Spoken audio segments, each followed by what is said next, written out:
Is Surging Sparks a really good set, or is it just mid? This argument is still happening online. People arguing that Surging Sparks is a mid set, it shouldn't be this expensive, and there's other people saying that Surging Sparks is a really good set that's the next Evolving Skies. Now, to be honest, I'm not on either of these sides. I'm not saying this is the next Evolving Skies, and I'm not saying that the set is mid and it's Vivid Voltage 2.0. I'm not saying any of that. This is my take on this whole Surging Sparks, like how good of a set it is. I think, my opinion, Surging Sparks is the best main set we've seen so far from the Scarlet and Violet era. And that's it. I think that's the reason why we're seeing these prices of, the booster boxes and the cards, is because the artworks in the set, I think, really, there's just multiple really good artworks in the set, and it has a Pikachu, and it's all this, combined, it being the first, really good main set we've seen so far with the artworks. It has very popular Pokemon in the set that are featured in SARs. I think that's the reason why this is this expensive.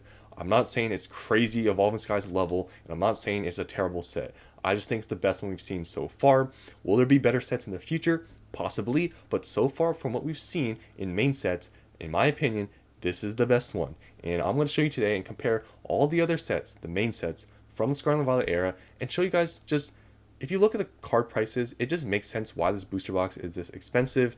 And I just think some people don't understand that card prices do affect booster box prices, at least in the short term, because when you look at any other Scarlet and Violet booster box price, you can see a lot of them are like in the 120s, 130s, and that's because if you look at the cards inside of the sets, they're not that expensive, and it's correlated, the price of the boxes and the card, prices, like the box and cards, they correlate, together. It all matters in the beginning, and obviously over time, 5-10 years, it doesn't matter as much, but in short term, and the reasons why some of these boxes are more expensive than others, it's because of the cards and the chases.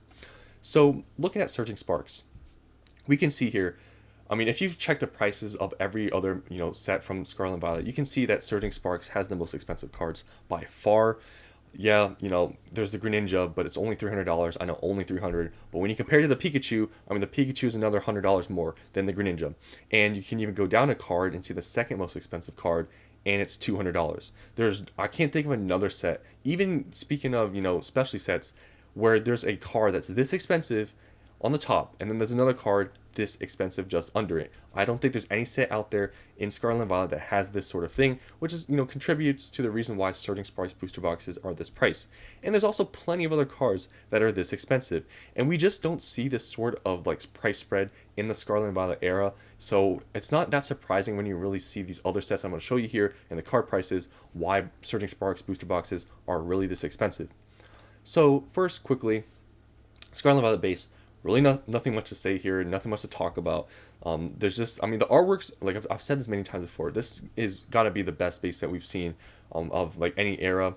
But there's just so much supply of these cards. These cards were not hard to pull, and it's just a base set. But still, the artworks are good. But just there's so much supply. Like there's no expensive cards, which is why we can see the booster boxes are like now what, like $110.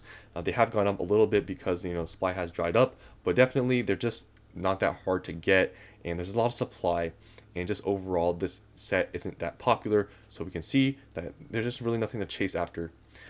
So then we see Paldea Evolve. So Paldea Evolve does have a somewhat expensive card. It's $160, the Magikarp. But then after that, there's no other card that's even close to $100. We have Diona, which is around 50. Then keep going down, it's 40, 30.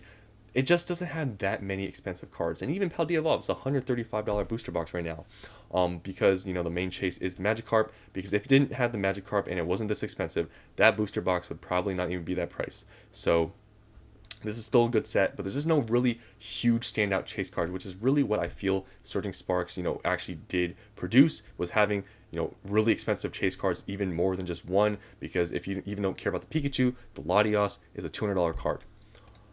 And then Obsidian Flames like a $130 booster box. It honestly doesn't really make sense when you see the card prices, because the most expensive card is $50. It's crazy, and then after that, it just goes downhill. This set, there's nothing really expensive in here, but it has the Charizard premium, so that's why the booster box is like $130. But other than that, there's really nothing crazy in the set. And then look at Paradox Rift. Yeah, a lot of people like to say Paradox Rift is a sleeper set. I don't think it's as bad, or the booster boxes, you can still find them some places for low 100s. I think that might be sort of, underpriced, but when you really look at this set, I mean, there's only a few cards in here I feel like even people talk about. It's the Groudon, which is just a normal illustration rare like the Magikarp was in Paldea Evolved. There's the Roaring Moon and Altaria. But honestly, other than these cards, I don't see many people talking about any of these other ones down here, and there's just no huge chase. And I'm telling you, like a big thing is like if a set doesn't have a big chase card, it's most likely not gonna do like extremely well. Because even sets you could argue like Chilling Reign or Fusion Strike, where like, I mean, those have expensive cards, like those are still performing just as good as sets like Lost Origin, where Lost Origin really only has like two chase cards and Chilling Reign has multiple. But just the fact that Lost Origin has a huge chase card, the Giratina, which is why it's as expensive of a booster box as like Chilling Reign, if that makes any sense. So the fact that this just doesn't have a standout huge expensive card, it's the reason why the booster box is performing the way it is. It just doesn't have that huge chase. And then going on to Temporal Forces, this is one of the better sets in my opinion of Scarlet and Violet. I think it's better than Paradox Rift. I think the artworks are a lot better, and you see there's more expensive cards than Paradox by a decent margin. You can see here there's only a couple cards above $50 in Paradox, but if you look at Temporal, there's a few more cards that are around that range. So I think this is a better set than Paradox, but still we don't have that huge chase cards. But just look so far, all this other sets I went through, we haven't had really, other than the Magikarp, any crazy expensive cards. And this is why a lot of people were like, I think, not really liking Scarlet and Violet, because look, there's been no huge chase cards. It was until, the next set I'm going to show you where things started to change is Twilight Masquerade, because we finally saw a card break, $200 from, Scarlet and Violet. I don't think at this time there was any card really above $200.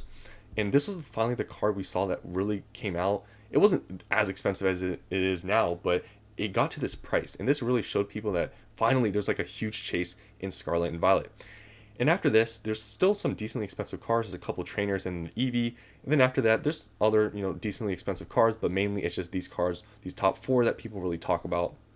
But this was definitely the one set, which is why we saw the booster boxes go to 160. It's because the Greninja. But those boxes now have gone down to like 150. I think the demand for them has kind of slowed down. But that's why we saw this box. It was the most expensive box in the Scarlet and Violet era at one point. Obviously, Surging Sparks has taken over, but it's because it has this big chase card, and that's something you guys got to understand. Big chase cards is a huge reason why some of these box prices do what they do. It doesn't need to have, if a set, for example, like Temporal Forces, if it has more expensive like mid-tier cards, but doesn't have a big chase card, but then you have a set like Twilight Masquerade where it has one big chase card and maybe just some other cards that are like whatever, the set that has the big chase card it's going to tend to do better. It's just how it works, and that's what people really look for in these sets. And then we look at Stellar Crown. The Terapagos, I'm pretty sure this was above $100 at one point. It's gone all the way down to 80. This is sort of the same thing with some other sets. It has Squirtle and Bulbasaur. It's an okay set, but it just doesn't have that huge chase. And, let's just look back. So I'm going to go through these, just look at the prices of all these cards, all these sets, all these main sets we see, and then look at Surging Sparks. And you can kind of see why this is the one set that has outperformed all other main sets. Is because of the card prices. This is the set that has a lot of expensive cards that we really don't see in any other Scarlet and Violet main set, which is why the booster boxes are $200. And that's why I just believe they're doing this, is because it's just the best one we've seen. And until we get a main set that is better than Surging Sparks, that has more expensive cards, better artworks, so far, I just believe Surging Sparks is the best main set we've seen by far. Definitely Twilight Masquerade could be up for debate, but I just think the Pokemon in Surging Sparks are more popular, and I feel like the artworks are better, and that's just my opinion. So let me know what you guys think down in the comments about my whole take on Surging Sparks. Or do you still think it's a mid set, or do you think it's a good set? So thanks for watching this video. Hope you guys enjoyed, and I'll see you on the next one.